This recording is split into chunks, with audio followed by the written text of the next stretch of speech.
2019 Mazda CX5 with the 2.5 four-cylinder engine. Today we're going to be doing a rear brake job, replacing the brake pads and the rotors. Let's get to it.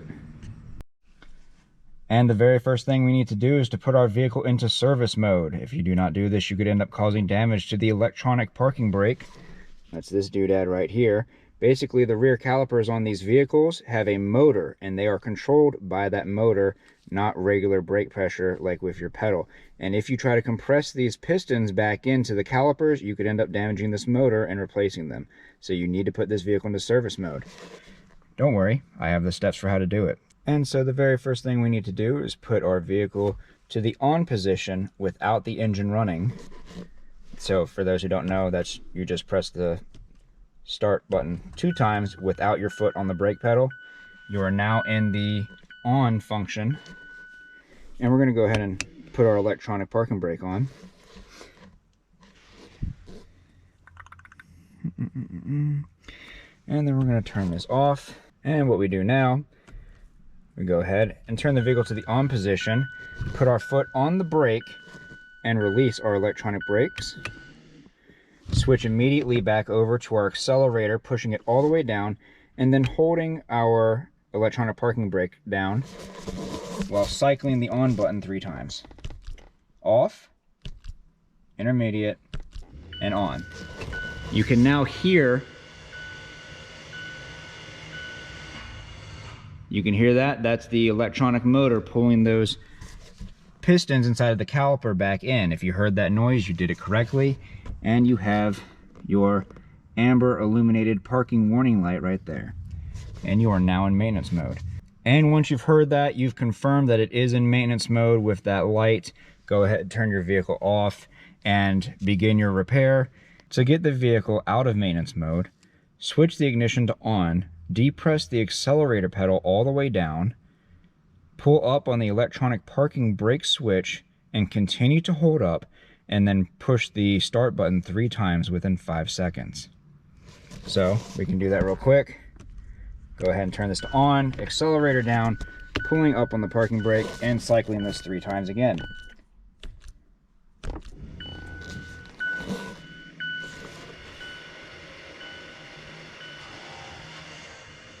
We can hear those getting pushed back out, and our light is no longer illuminated. After we're done with that, go ahead and release the accelerator and the electronic power whatever button and cycle the vehicle off. And after that, go ahead and you should be good to drive after you've completed your repairs, obviously. But enough of that, let's get to the actual repair.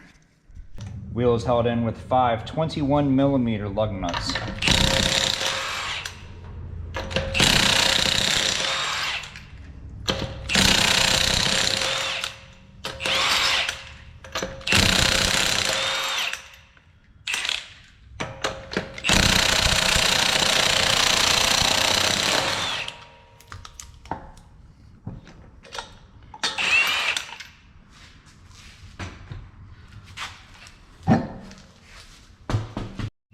And before I forget, here are the part numbers, all the rotors and brake pads from CarQuest, brake pad part number, and the rotor part numbers, just in case you guys needed that.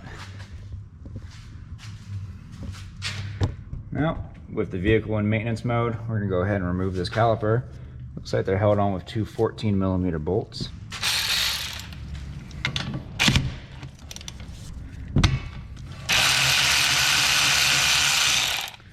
It is a 14mm, by the way.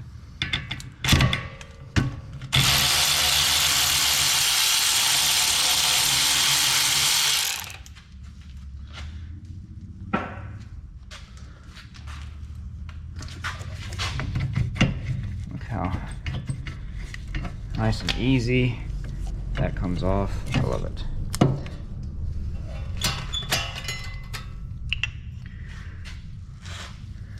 Remove the old brake pads, remove the old hardware.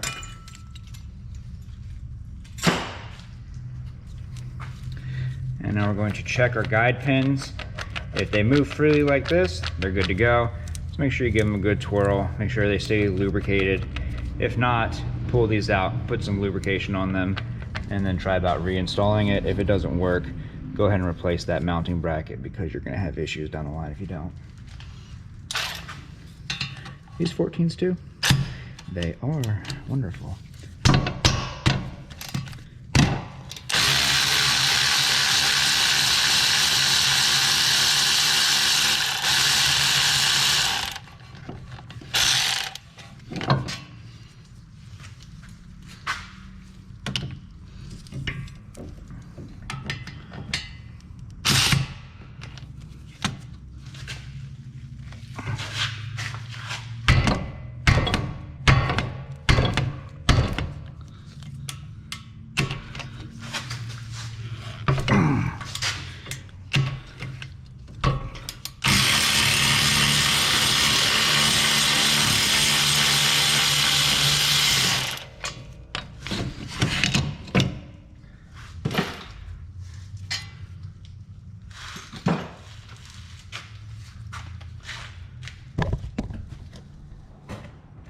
Now we can go ahead and remove our rotor.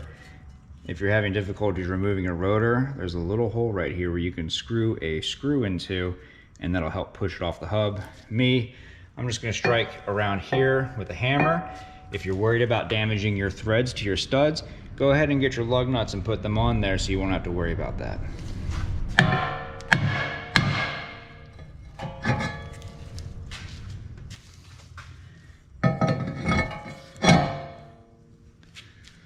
And with the rotor installed, we're gonna go ahead and prep the caliper mounting bracket real quick. I'm just gonna grab a wire brush, get in here, get some of this.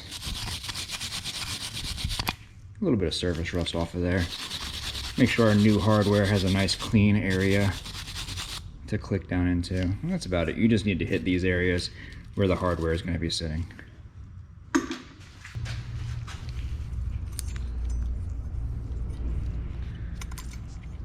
Got our new hardware.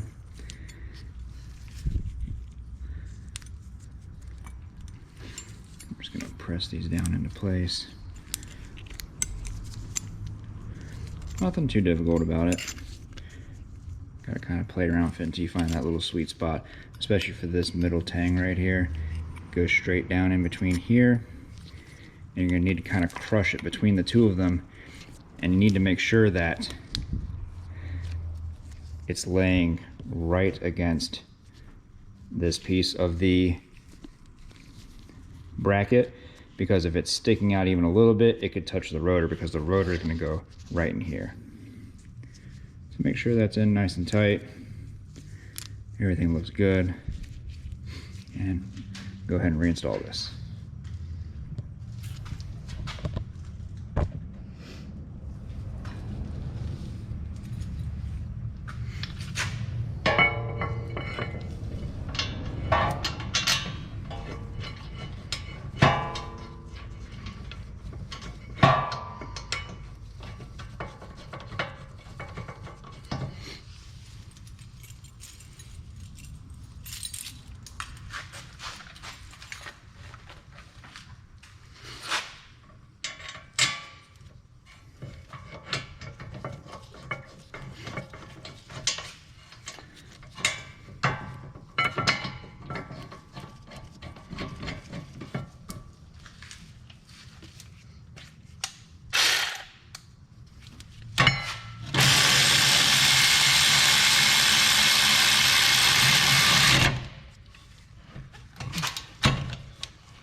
And you'll know your hardware's in there right when you can spin the rotor and you have no noise.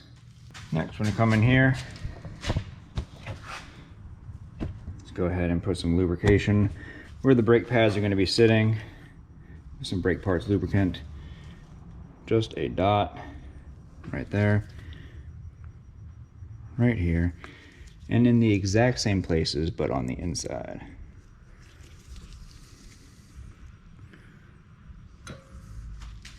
And go ahead and install our brand new brake pads.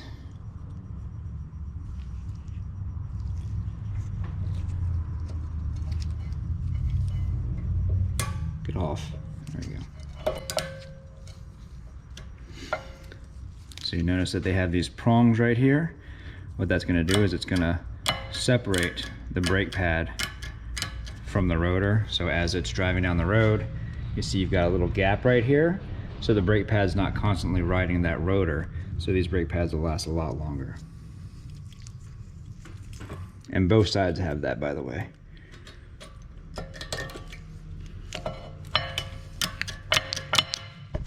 So you end up with something like that. Pretty cool. Nothing crazy, just I like to point out stuff. And the next thing we got to do is go ahead and push our caliper piston back in. Neat trick with this is that after you put it into maintenance mode, that whole screw has basically been disconnected, so you can actually physically push this in with just an adjustable wrench like this, or a channel plier.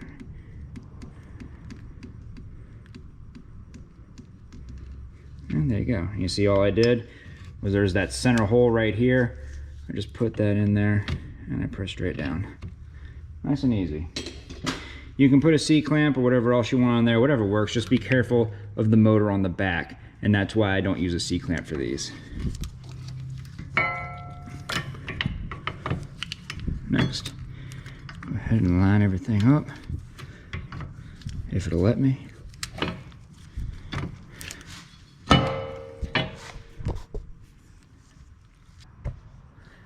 And throw these caliper bolts back in.